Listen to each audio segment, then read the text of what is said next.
The Mexican cartel took over City Hall. They never imagined who the mayor was. It's 9:42 a.m. on Tuesday, November 14, 2024, when 8 gunmen from the Mexican cartel burst into Laredo City Hall in Texas. They enter armed with AK-47 rifles and Glock pistols, looking for the new mayor who's been in office for barely 72 hours. What these men don't know is that the 58-year-old politician who just took the oath as mayor is actually retired Colonel Marcus Salazar, former commander of the U.S. Army Special Forces, the man who between 1998 and 2018 led 247 operations against drug trafficking and personally eliminated 34 high-value targets. In exactly 18 minutes, these 8 gunmen will discover that making a mistake can cost much more than their lives. Laredo City Hall is located on Main Street, facing the downtown plaza. It's a 2-story historic building with cream-colored walls and wrought iron balconies. That Tuesday, people are doing paperwork, paying property taxes, requesting permits. Everything is proceeding normally until the main doors burst open violently. The 8 gunmen enter shouting, "Everybody on the floor now!" People obey immediately. A woman cries. An old man trembles. City employees throw themselves on the floor with their hands on their necks. The group's leader, a 35-year-old man with neck tattoos called El Escorpión, the Scorpion, walks toward the Citizen Services desk. "Where's the mayor?" he asks with a firm voice. The receptionist, a 40-year-old woman named Patricia Morales, points toward the stairs. Upstairs, in his office. El Escorpión makes a signal. 4 gunmen run up the stairs. The other 4 stay downstairs controlling the civilians. Patricia watches everything with contained terror. She's known the mayor for 3 months, since he arrived in the city as an independent candidate. A quiet, educated man who speaks little but listens a lot. Nobody in Laredo really knows who Marcus Salazar is. Upstairs in the main office, Marcus reviews budget documents with his executive assistant, a 50-year-old woman named Helen Ortiz. He hears the screaming downstairs. He hears the footsteps climbing the stairs. His expression doesn't change. If you want to know how this story ends, subscribe to the channel, because what's about to happen here will forever change the destiny of this city and the Mexican cartel. Helen stands up frightened. "Mr. Mayor, there are armed people." Marcus looks at her calmly. "Get in the bathroom, lock the door, don't come out until I tell you." "But sir." "Now, Helen." The woman obeys. She enters the office's private bathroom and locks it. Marcus remains seated behind his desk, hands on the table, controlled breathing. He's been in this position before, many times, years ago, in another life when he was a soldier. The office door bursts open. The 4 gunmen enter with weapons pointed. The one who appears to be second in command, a thin 28-year-old man with a scar on his cheek called El Cuervo, the Raven, approaches the desk. "You're the mayor." Marcus nods. "Yes." "Stand up, come with us." Marcus doesn't move. "What do you want me for?" El Cuervo smiles. "You'll find out later. Now stand up or I'll make you." Marcus stands slowly. He's 6 feet tall, athletic build despite his 58 years. He wears a gray suit, white shirt, navy blue tie. He looks like an ordinary politician. The gunmen don't see what's underneath: the 28 years of military training, the 247 operations, the 34 eliminated targets, the instinct that never disappears no matter how much time you spend wearing a tie instead of a uniform. They walk toward the stairs. Marcus in front, the 4 gunmen behind. They descend slowly. Downstairs, El Escorpión waits with the other 4. He sees the mayor and smiles. "Mr. Mayor, what a pleasure to meet you. We need to talk business." Marcus looks at him without expression. "What kind of business?" El Escorpión walks around him. "Look, I'll be direct with you. This city now has new rules. You're going to work for us. You're going to facilitate routes. You're going to hire our people in key positions. You're going to look the other way when we operate. In exchange, we pay you well and your family lives peacefully." The employees on the floor hear everything. Patricia closes her eyes. This has happened before in other cities. Mayors who accept out of fear. Mayors who refuse and turn up dead days later. Marcus takes a deep breath. "And if I refuse?" El Escorpion stopped smiling. Then you, your wife Ramona, and your 2 daughters are going to have a very unfortunate accident. It's that simple. Marcus processes the threat. They know his family's names. They've investigated. This isn't improvised. Someone gave them information. Someone inside city government, maybe inside his own team. I need time to think, Marcus says with a calm voice. El Escorpion shakes his head. There's no time. The answer is now. Yes or no? Marcus looks around. 8 gunmen. Civilians on the floor. Doors blocked. Tactically unfavorable situation. But he's been in worse. El Paso 2003, surrounded by 15 hitmen from the Arellano Felix Cartel. Arizona border 2010, ambushed by 20 men from La Familia. Rio Grande Valley 2015, trapped in a safe house with 12 Zetas. He always found the way out. He always survived. All right, Marcus finally says. I accept. El Escorpion smiles big. I knew you were a smart man, Mr. Mayor. But I have one condition. El Escorpion frowns. What condition? Let all these people go first. The employees, the citizens. They have nothing to do with this. El Escorpion thinks for a moment, then nods. All right, let them go. He makes a signal. 2 gunmen open the doors. The civilians get up clumsily and run out. Patricia is the last. She looks at Marcus before leaving. He makes an almost imperceptible gesture with his head. She understands something she can't explain. She leaves quickly. In 2 minutes, City Hall is empty. Only the 8 gunmen and Marcus remain. El Escorpion sits in a chair. Now yes, Mr. Mayor, let's talk details. First, we need you to fire the Chief of Public Safety. He's too honest. He doesn't work for us. Marcus nods. I understand. Second, we need access to the rural roads around the city without checkpoints. We move merchandise every week.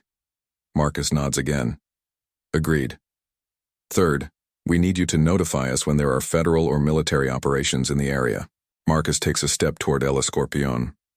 That last one I can't do. El Escorpion stands up. Why not? Marcus looks him straight in the eyes.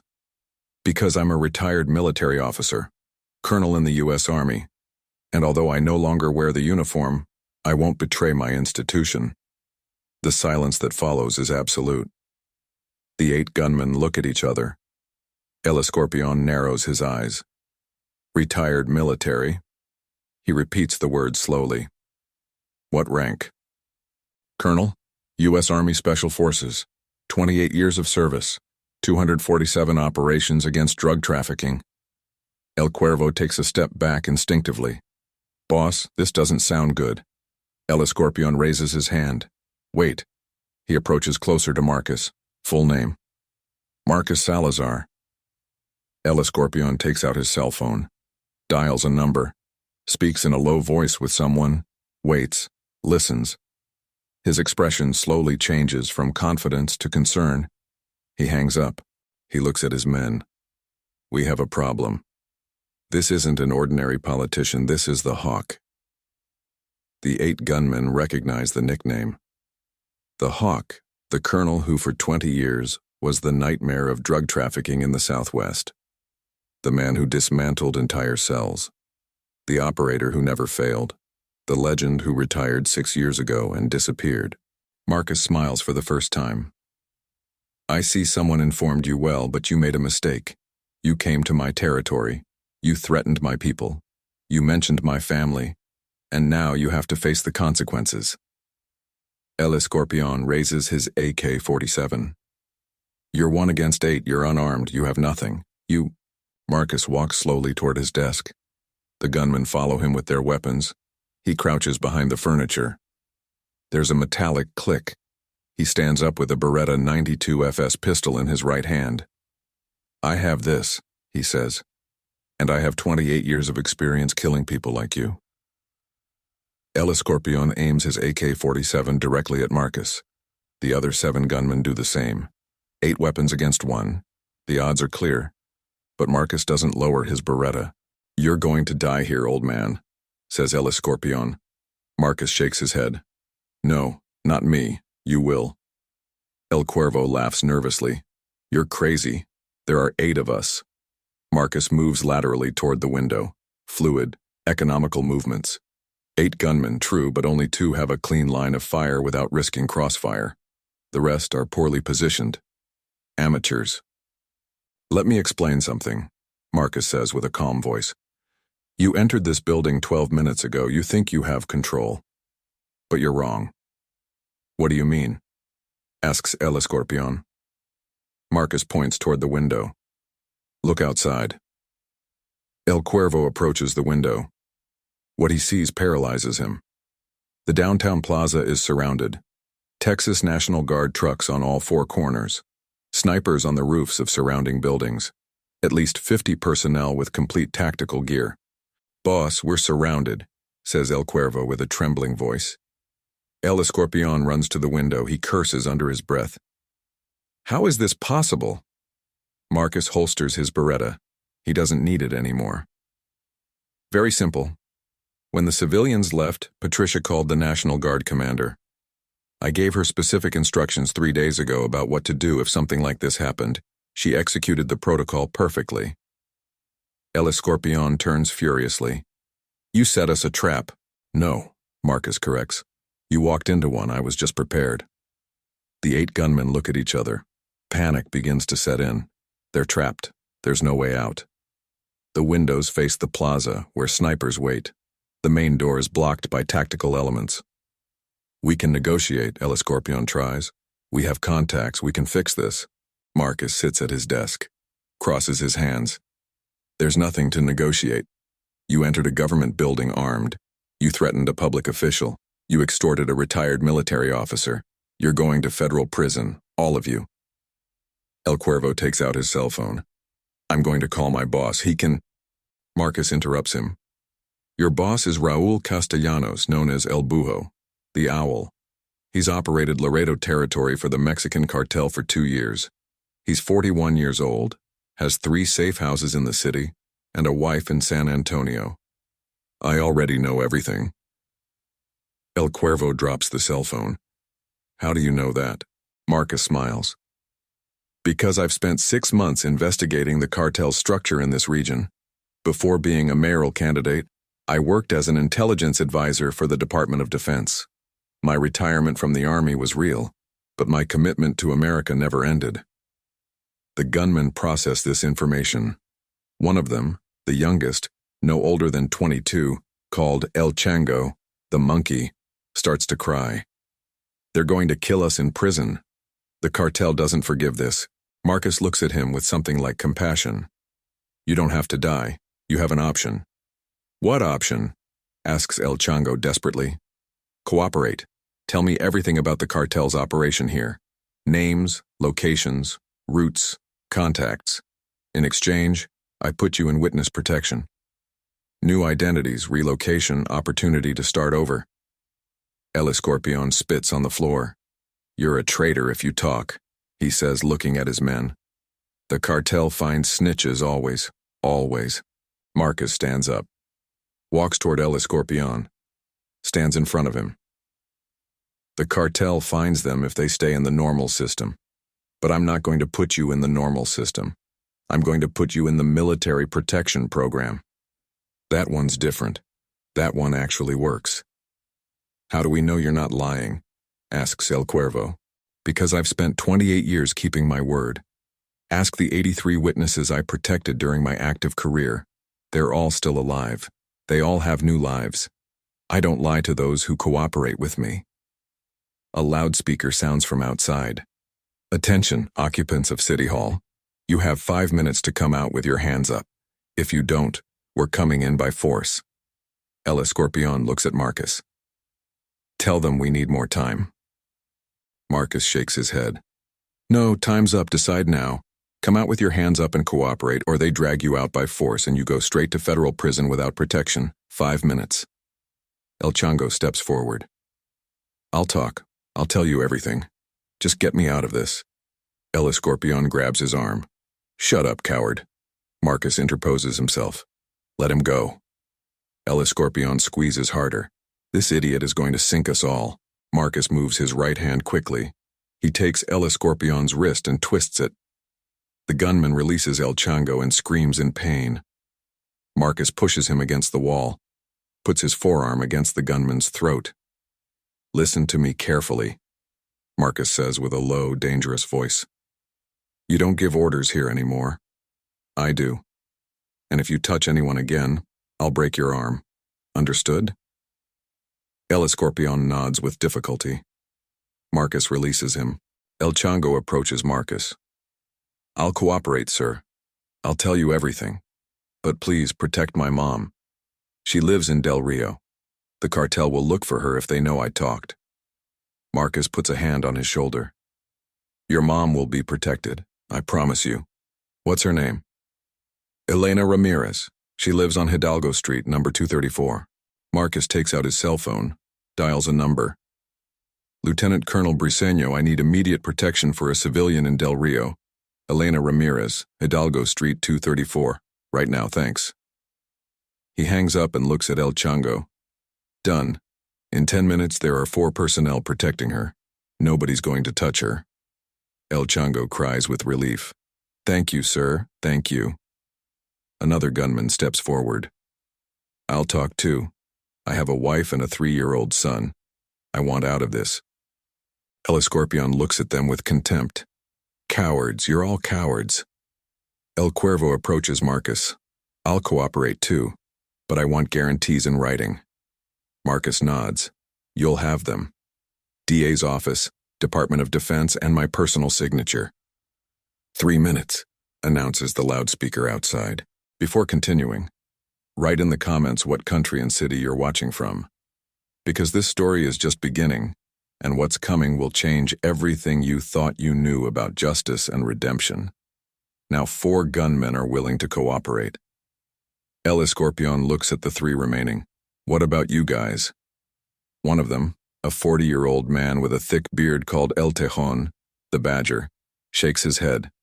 "I won't talk. I prefer prison." The other 2 nod. They won't talk either. Marcus looks at them. "It's your decision.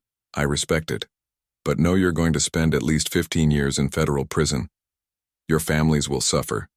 Your children will grow up without you. All for loyalty to people who see you as disposable." El Tejon spits.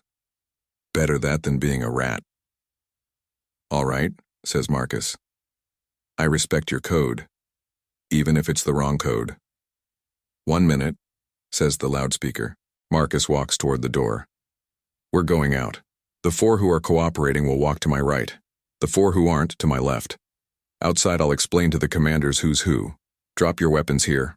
All of them." The 8 gunmen let their rifles and pistols fall. The sound of metal against the floor resonates in the empty office. Marcus opens the door, walks in front. The 8 gunmen behind, divided into 2 groups, they descend the stairs slowly. The City Hall lobby is empty. The windows show the security deployment outside. It's impressive. 50 personnel, 10 trucks, snipers, complete tactical gear. Marcus opens the main door. The sunlight blinds them momentarily. Outside, 20 rifles point at them. A National Guard commander speaks through a megaphone. "Come out one by one, hands up, slowly." Marcus exits first. Hands up. His gray suit contrasts with the military uniforms. A commander approaches quickly. He recognizes him. "Colonel Salazar." "Major Urias," Marcus responds. "These 8 individuals are in custody. 4 of them are going to cooperate. I need you to separate them immediately." The gunmen come out one by one. Tactical personnel throw them to the ground, handcuff them, search them. Everything is executed with military precision. Patricia watches from the plaza. She sees her mayor giving instructions to military commanders with natural authority. She understands now why Marcus always seemed different from other politicians. He's not a politician. He's a soldier. The 8 gunmen are handcuffed on the ground. National Guard personnel surround them. Marcus speaks with Major Urias in a low voice, pointing to the 4 who agreed to cooperate. The major nods and gives orders. They separate the groups into 2 different trucks. El Escorpion, still on the ground, shouts toward Marcus. "This doesn't end here, old man. The owl is coming for you. He's going to burn this whole city down. Marcus walks toward him, crouches down, looks him in the eyes. Let him come. I've been waiting for him for 6 months. El Escorpión spits near his shoes. You don't know who you messed with. Marcus smiles coldly. Yes, I do. Raúl Castellanos, the owl. 41 years old, ex-military deserter, worked in the army from 2003 to 2009, rank of staff sergeant, deserted with 3 companions and joined the Mexican cartel. He operates Laredo and 4 neighboring cities. Moves 440 pounds of methamphetamine a month, has 47 men under his command, 3 safe houses, 1 in Laredo, 1 in Del Rio, 1 in Uvalde. His wife's name is Susana, lives in San Antonio, 2 daughters, study at private school. His mother lives in San Antonio Garden District. I already know everything about him. El Escorpión pales. How? 6 months of investigation, surveillance, infiltration, intelligence. Before arriving here as mayor, I prepared the ground. I identified the entire cartel structure in the region. I know who they are, where they are, how they operate. Today you gave me the perfect pretext to start dismantling them. They load them into the trucks. El Escorpión screams as they push him. You're a dead man, Salazar, dead man. The trucks drive away with sirens. Marcus remains in the plaza. The citizens of Laredo start coming out of their hiding places. They approach slowly. Some applaud. Others look at him with fear. Everyone understands that something changed forever in their city. Patricia runs up. Mr. Mayor, are you all right? Marcus nods. I'm fine, Patricia. Thank you for executing the protocol. She wipes away tears. I thought they were going to kill you. They weren't going to kill me, not yet. They needed me to accept their proposal first. That gave me time. A man of about 50 approaches. It's Marco Ochoa, the city treasurer. Mr. Mayor, this is going to bring reprisals. The cartel doesn't forgive these things. Marcus looks at him seriously. I know, Marco. That's why I need to gather the entire government team. Now, in 1 hour, in the council chamber. But City Hall is closed for investigation. Then somewhere else, at the community center, notify everyone. Council members, directors, secretaries, everyone. It's urgent. Marco nods and walks away, taking out his cell phone. Marcus walks toward his personal truck, a white Ford F-150 parked 2 blocks away. He gets in, closes the doors, takes out his cell phone, dials a number he hasn't dialed in months. A woman's voice answers. Hello? Ramona, it's me. His wife, Ramona Salazar, responds with immediate concern. Marcus, what happened? I saw the news. They say there was an attack at City Hall. I'm fine, but I need you to do something. Take the girls, pack clothes for a week, and go to your sister's house in Austin. Today, now. Why? What's happening? I'll explain later. Just do it, please. Marcus, you're scaring me. Ramona, we've been married 32 years. Trust me. Go with the girls to Austin. In 3 days, I'll explain everything, I promise. There's a long silence. All right. We'll leave in an hour. Thank you. I love you. I love you too. Take care of yourself. He hangs up. Marcus breathes deeply. He knows what's coming. The cartel won't let this pass. They're going to respond. They're going to try to kill him, intimidate city government, sow terror in Laredo. But Marcus has a plan. He's had it since before being a mayoral candidate. 1 hour later, 23 people are gathered in the main hall of the Laredo Community Center. Council members, department directors, secretaries, the treasurer. Everyone is talking at once, nervous, scared. Marcus enters. The noise stops. He stands at the front, looks at them one by one. I know you're scared, he begins. I know what happened today has you worried. You're right to be. The cartel is going to respond, probably tonight or tomorrow. They're going to try to recover the control they lost today. A 35-year-old council member named Eric Navarro raises his hand. Mr. Mayor, with all due respect, we should negotiate. We can't beat the cartel. Marcus looks at him fixedly. Eric, how long have you been in city government? 6 years, 2 administrations. And in those 6 years, how many times have you seen the cartel extort merchants, kidnap people, kill innocents? Eric lowers his gaze. Many times. And how many times did city government do anything about it? None. Why? Because we were afraid. Exactly. You were afraid, and fear made you accomplices. Not directly, but by omission. You looked the other way while the cartel destroyed this city. Another council member, a 45-year-old woman named Emma Castillo, stands up. But what could we do? We're politicians, not soldiers. Marcus nods. You're right. You're not soldiers. But I am. I was a colonel in the U.S. Army for 28 years, Special Forces. I led 247 operations against drug trafficking. I dismantled cells from the Sinaloa Cartel, Los Zetas, Gulf Cartel, La Familia. I personally eliminated 34 high-value targets. They call me the Hawk. The silence is total. Everyone processes this information. Treasurer Marco speaks first. Why didn't you tell us this before? Because I needed you to see me as a politician, not as military. I needed to win the election without raising suspicions. The cartel investigates all candidates.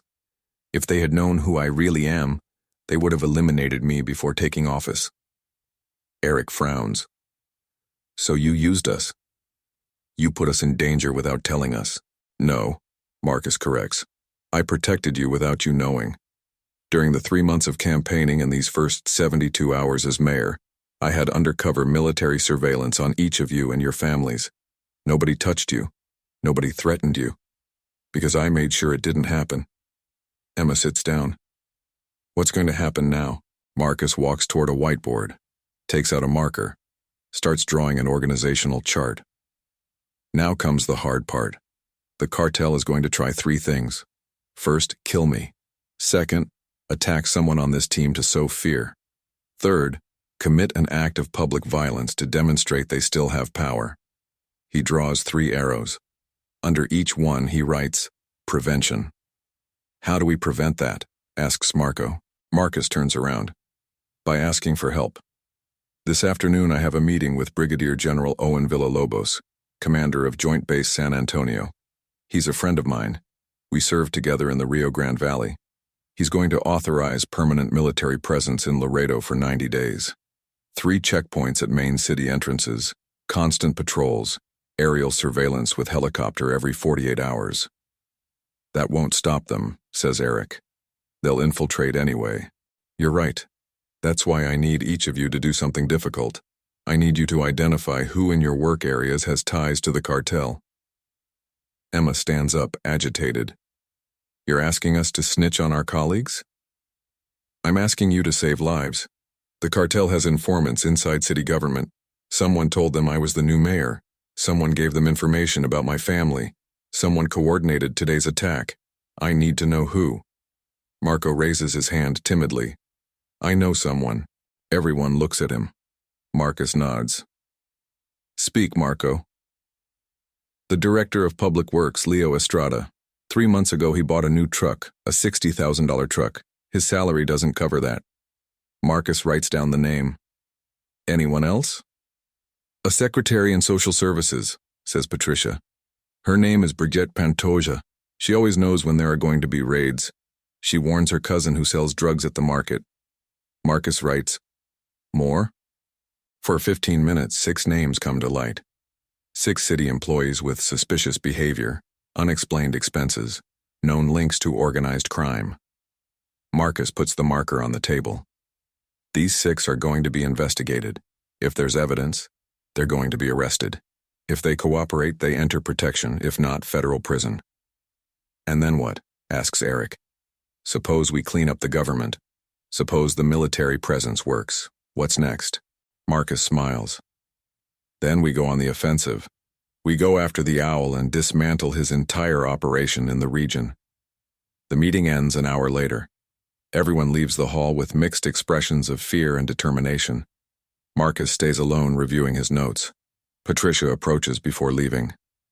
Mr. Mayor, can I ask you a question? Go ahead, Patricia. Why did you do all this? You had already retired from the army. You had a pension. Peace. Why get into this? Marcus closes his notebook, looks toward the window. Because Laredo is my city. I was born here 58 years ago. I grew up here. I met my wife here. My daughters were born here. I left at 18 to serve in the army, but I always knew that someday I'd return. And when I came back a year ago and saw what the cartel had done to my city, I knew I couldn't stay silent. Patricia nods. Are you afraid? All the time. But I learned many years ago that fear shouldn't paralyze you. It should motivate you to prepare better. She smiles. Thank you for protecting us. Patricia leaves. Marcus stays looking at the organizational chart on the whiteboard. 6 circled names. 6 traitors inside his own government. He takes out his cell phone. Dials. General Villalobos, this is Marcus Salazar speaking. A deep voice responds. Hawk, I saw the news. 8 gunmen in your city hall. You're moving fast. I had no choice. They made the first move, but I need the support we discussed last week. You have it. Tomorrow, first thing, 50 personnel arrive in Laredo. 3 permanent checkpoints, 24-hour patrols. But Marcus, this only buys you time. It doesn't solve the root problem. I know. That's why I need the other thing.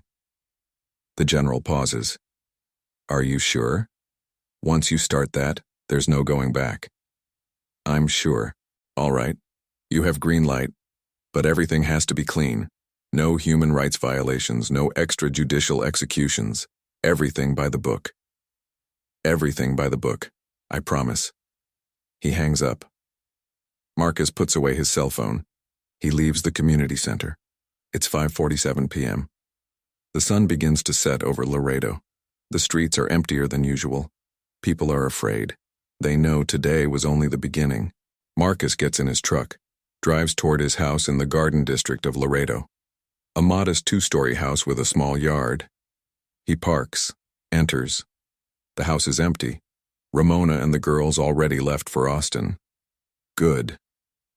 He goes to his study, locks the door, moves the large bookshelf. Behind it is a safe embedded in the wall. He enters the combination. The door opens.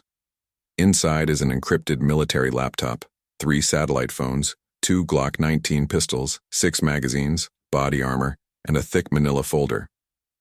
He takes out the folder. Inside are 247 pages. Each page documents a member of the cartel's structure in the region. Photos, real names, aliases, addresses, routines, vehicles, contacts. 6 months of undercover investigation.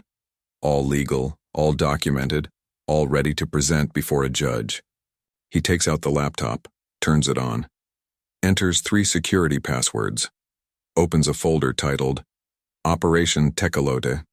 Inside are 47 audio files, 183 photographs, 12 videos, and an 89-page document with the complete plan to dismantle the cartel cell in Laredo. He reviews the document. Phase 1. Capture of low-level operators. Completed today with the 8 gunmen. Phase 2. Identification of infiltrators in government. In process. Phase 3. Protection of civilian collaborators. Initiating. Phase 4. Capture of the owl. Pending. Someone knocks on his house door. Marcus closes everything quickly, stores the folder, closes the safe, moves the bookshelf back, takes out his Glock 19, walks toward the front door, looks through the peephole. It's Major Urias from the National Guard. Alone. Without uniform, civilian clothes. Marcus opens. Major, what are you doing here? Urias enters quickly, closes the door behind him. Colonel, we have a serious problem. What happened? The 4 gunmen who were going to cooperate. We were transporting them to the DA's office facilities in San Antonio. Halfway there, on the highway near Cotula, they ambushed us. Marcus feels his stomach drop. How many? 15 trucks, at least 40 men. Barrett rifles, grenade launchers, they had military equipment, they weren't common gunmen. They were an elite group. Casualties? 3 National Guard personnel wounded, none dead, but they took the 4 gunmen. Marcus closes his eyes. Damn it. There's more. The other four, the ones who didn't want to cooperate, we had them in separate custody. They attacked them too, on a different highway. Perfect coordination. 2 simultaneous attacks. Did they take them too? No, they killed those 4 on the spot. 8 shots execution. They left them lying on the highway with a message. What message? Urias takes out his cell phone. Shows a photo.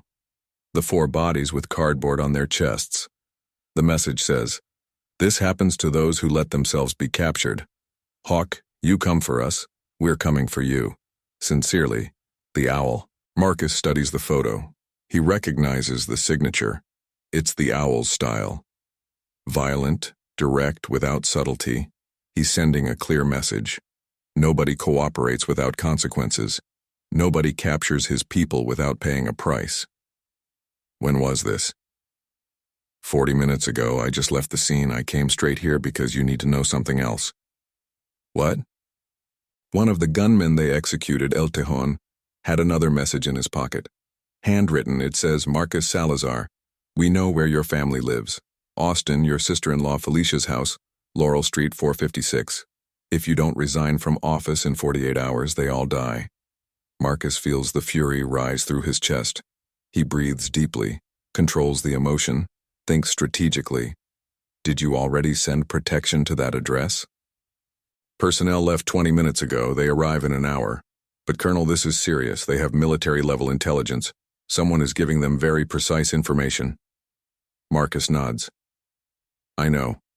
Someone with access to government databases. Someone inside the system. Or someone inside your team. Marcus looks at him fixedly. Explain. Urias lowers his voice. Colonel, only 5 people knew your family was going to Austin today. You, your wife, your sister-in-law, me, and General Villalobos. I didn't talk. I'm sure the general didn't either. That leaves your wife and your sister-in-law. Marcus shakes his head. My wife wouldn't talk. And my sister-in-law doesn't even know who I really am. To her, I'm just her brother-in-law, the politician. Then how did they find out? Marcus thinks quickly. Her cell phone. They checked her calls, they tapped her phone. They heard when I spoke with Ramona this morning. But that requires sophisticated technology. Exactly. Which confirms what I suspected. The Owl isn't working alone. He has support from someone with greater resources, someone inside the cartel with advanced technical capability. Urias sits down. What do you want me to do? Marcus walks toward the window. First, secure my family. I want 24-hour surveillance on that house in Austin. Second, I need you to trace where the order for the attacks came from. Someone coordinated 2 simultaneous ambushes on different highways. That requires communication, radios, cell phones, something. We already have technicians working on that. Third, I need the 4 gunmen they took alive to be found. If the Owl has them, he's going to interrogate them. They're going to talk. They're going to say everything I promised them. Witness protection, new identities, everything. The Owl is going to know I have a bigger plan. Commander, if I'm honest with you, maybe you should consider resigning. This is getting out of control very fast. Marcus turns around. Resigning isn't an option. If I resign, the cartel recovers total control of Laredo. All the work from these 6 months is lost. The 8 gunmen from today died or were kidnapped for nothing. And the message we send is that the U.S. government surrenders to threats. But your family is protected. I trust our personnel, and I trust that the Owl isn't that stupid. If he kills my family, he knows there will be no possible negotiation. It'll be total war. He doesn't want that yet. He's testing, measuring how far he can push. And if you're wrong? Marcus looks at him seriously. If I'm wrong, then I lose what I love most in this world. But even so, I don't resign. Because there are thousands of families in Laredo who are also at risk. And someone has to take the first step. Urias stands up. You're a brave man, Colonel. Or very crazy. Marcus smiles. Probably both. What would you have done in my place, Major? If you had the opportunity to clean up your city from drug trafficking, if you had the knowledge, the experience, the contacts, would you resign out of fear or would you push forward? Urias doesn't respond immediately. Finally, he nods. I'd push forward. Then understand why I can't resign. Tell us in the comments what you would do because the decision Marcus makes in the next few hours will define the destiny of thousands of people. Urias leaves the house. Marcus remains alone. He takes out his cell phone, dials Ramona. She answers on the second ring. We already arrived. We're at Felicia's house. The girls are scared. Marcus, what's happening? Ramona, listen to me carefully. In an hour, National Guard personnel are going to arrive to protect you. Don't leave the house for any reason. Don't open the door to anyone who doesn't show official identification. Don't use your normal cell phones. I'm going to send you satellite phones by courier in 2 hours. Marcus, you're scaring me more. I know. I'm sorry. But I need you to trust me. This is going to pass. In 1 week maximum. And then we can return to normal. What normal? Our life changed today. Everything changed. I know, I'll make it up to you, I promise. I just want you to be alive to make it up to me. I'm going to be alive. I've always survived. He hangs up. Marcus sits on his living room sofa, closes his eyes. For the first time today, he feels the fatigue, but he can't rest. Not yet. His cell phone vibrates. Text message from unknown number. He opens it. It says, Hawk, I'm giving you 48 hours. Resign and live. Continue and die. You decide. The Owl. Marcus deletes the message. Takes out his laptop. Writes a response in an encrypted file he knows the cartel will intercept. It says, Owl, I had 28 years to learn not to negotiate with terrorists. I have 48 hours to teach you why they call me the Hawk. See you soon. Marcus. He sends the file through channels he knows are monitored. The message will reach the Owl in less than an hour. The war has already begun. Now it's just a matter of defining who survives. It's 11:34 p.m. when Marcus receives the call he was expecting. General Villalobos from Washington, D.C. Hawk, we intercepted cartel communications. The Owl is organizing something big for tomorrow. They're going to attack civilian targets in Laredo, schools, market, gas stations. They want to sow terror. Marcus stands up from the sofa. How many men? We estimate between 60 and 80. They're moving gunmen from San Antonio, Uvalde, and Del Rio, all converging on Laredo tomorrow at noon. That's an open declaration of war. Exactly. That's why I authorized Operation Hammer. 200 Army personnel will arrive in 3 hours. We're going to turn your city into a fortified zone. Marcus walks toward the window. General, that will only make them hide. We need to draw them out, not scare them away. What do you propose? Let me be the bait. Tomorrow I'm going to be in the downtown plaza at 12 noon. Alone, no visible escort. The Owl is going to send his people. When they arrive, we trap them. You're crazy. They're going to kill you. Not if I have snipers on every building and tactical teams ready. I need you to trust me, General. I've done this before. Not as a mayor. Before you were a soldier with full backup. I'm still the Hawk. That doesn't change with the position. The general sighs. All right. But under my supervision. I coordinate from the command center. Agreed. They hang up. Marcus looks at the clock. Midnight. He has 12 hours. He calls Patricia. She answers sleepily. Mr. Mayor, what happened? Patricia, tomorrow at 11 convene all the local media. I'm going to hold a press conference in the downtown plaza. What time? 12 noon. That's dangerous after today. I know, but I need to send a message. Laredo doesn't surrender. All right, I'll convene them. Marcus doesn't sleep. He spends the night reviewing maps, identifying positions for snipers, escape routes, blind spots. At 3:17, the first military personnel arrive. By 5 and everyone is in position. Major Urias coordinates the deployment. 20 snipers on buildings around the plaza. 4 tactical teams hidden in closed businesses. 2 helicopters at nearby airport ready to take off. At 7, Marcus showers, shaves, puts on his best suit, dark gray, white shirt, blue tie. He looks like a politician going to an important event. But under the jacket he wears level V body armor. On his right ankle, a Glock 26. At 9 hour he has breakfast alone, bread with beans and coffee. He checks his cell phone. Message from Ramona. Please don't do anything crazy. He responds, everything's going to be fine. I love you. At 10:30, he leaves his house, gets in his truck, drives downtown. The streets are empty. People know something's going to happen. He parks in the plaza, gets out, walks toward the central gazebo. There are 4 reporters with cameras. Patricia received them. Good morning, says Marcus. Thank you for coming. A reporter asks, Mr. Mayor, is it true the cartel threatened to kill you? Marcus looks directly at the camera. It's true. Yesterday, 8 gunmen entered City Hall. They demanded I work for them. I refused.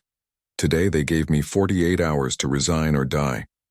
I'm here to tell them my answer. He pauses. Everyone waits. I'm not resigning. I'm not leaving. I'm not hiding. I'm the mayor of Laredo, and my job is to protect this city. Another asks, aren't you afraid? Marcus smiles. I'm 58 years old. I was a soldier for 28. Of course I'm afraid. But fear can't win. A reporter asks, what do you say to the citizens? I tell them they're not alone. The Army, the National Guard, we're all working together. It's 11:47, 13 minutes to noon. Marcus feels the tension. He looks discreetly toward the buildings. He doesn't see the snipers. They're well hidden. A reporter asks, what's your message for the cartel? Marcus looks directly at the camera. My message is simple. Laredo is not for sale, and if you want to fight, I'm right here. Come get me. It's 11:52. Cell phone vibrates. Message from Major Urias. 3 trucks entering from North Highway, 2 from South. Marcus writes, let them come. Don't intervene until my signal. 11:56. 4 minutes. A black Ram truck enters the plaza, stops 50 meters away. 4 armed men get out. Another vehicle appears. 5 more men. The reporters see the weapons. They panic. Marcus shouts, run toward City Hall now. The reporters obey. They run, leaving everything. Marcus stays alone. The 9 gunmen approach. They form a semicircle. The one in the center is older, maybe 45 years old. Scar on his face. Marcus recognizes him. It's the owl. Raul Castellanos, says Marcus. You came personally. The owl smiles. I had to meet the brave man who defies me. Or so stupid. Perhaps. But here I am. The owl walks closer. 3 meters separate them. Here you are, alone, unarmed, surrounded. Marcus puts his hand in his jacket. The 9 raise weapons, but he only takes out a radio. He speaks. Code Hawk, execute. Everything happens in 3 seconds. 20 simultaneous shots from snipers. 8 gunmen fall. Only the owl remains standing. A bullet hit him in the shoulder. He drops his weapon, screams. 4 tactical teams emerge. They surround the owl, throw him down, handcuff him. 2 helicopters land. 20 more soldiers descend. Everything lasted less than 45 seconds. The owl is on the ground bleeding. He looks at Marcus with hatred. You set me a trap. Marcus approaches, kneels down. It wasn't a trap. It was strategy. The difference between a criminal and a soldier is that soldiers think 3 steps ahead. You're going to kill me. No. I'm going to prosecute you. You're going to federal prison. You're going to spend the rest of your life remembering that a mayor defeated you. Paramedics arrive. They treat the owl. They load him onto the helicopter. Major Urias approaches. Colonel, the other gunmen who were coming tried to flee. We intercepted them. 23 detained. 0 casualties on our side. Marcus nods. Good. Patricia runs out. Mr. Mayor, are you all right? I'm fine. Everything according to plan. The reporters return. Cameras on. They capture everything. That night the news opens with the story. The images go around the country. 3 days later, Ramona and the girls return. They embrace for a long time. Never do something like that again, she says. I can't promise you that. I know, that's why I love you. But you drive me crazy. The following weeks bring changes. With the owl captured, the structure collapses. 32 more gunmen arrested. 3 safe houses dismantled. 4 tons seized. Merchants report. Citizens collaborate. The city breathes differently. Marcus works 18 hours daily, restructures the government, fires the 6 infiltrators, hires new, clean people, implements protocols. 6 months later, Laredo is a model city. Other cities send delegations to learn. On an April afternoon, Marcus walks through the plaza. Children play, families eat ice cream. He sees Patricia. She waves. He sits on a bench, observes. This was what he wanted. Peace. His cell phone rings. It's the general. Hawk, the president wants to meet with you. He wants to replicate your model. I'm not a model, I just did my job. Your job changed a city. That's more than most accomplish. Maybe. But there are over 3,000 cities in America. One isn't enough. You have to start somewhere. They hang up. Marcus looks at the sky. He thinks about the 8 gunmen from the first day. He thinks about the owl in prison. He thinks about his family. And he thinks about Laredo, his city. He stands up, walks to City Hall. He has a meeting in 20 minutes. Budget for public lighting. Normal things. Beautiful things because they're ordinary, because that's victory. Boring meetings without fear of gunmen. That night he has dinner with Ramona, chicken with rice. She talks about her students. He listens, smiles. Before sleeping, he checks his cell phone. 53 messages from mayors, all asking the same thing. How did you do it? Marcus writes a response for everyone. There's no magic formula, just preparation, coordination, and courage. If you have these 3 things, you can reclaim your cities. He turns off the cell phone, closes his eyes, sleeps peacefully, and in Laredo's downtown plaza, under the lights they're going to repair soon, families walk without fear. Children play, young people laugh. Normal life. Beautiful life. The life Marcus Salazar gave back to them. What would you have done in his place? Tell us in the comments, because stories like this remind us that one man can change the destiny of thousands. If this story inspired you, subscribe for more stories of courage. Leave your like if you believe in justice, and tell us where you're watching from.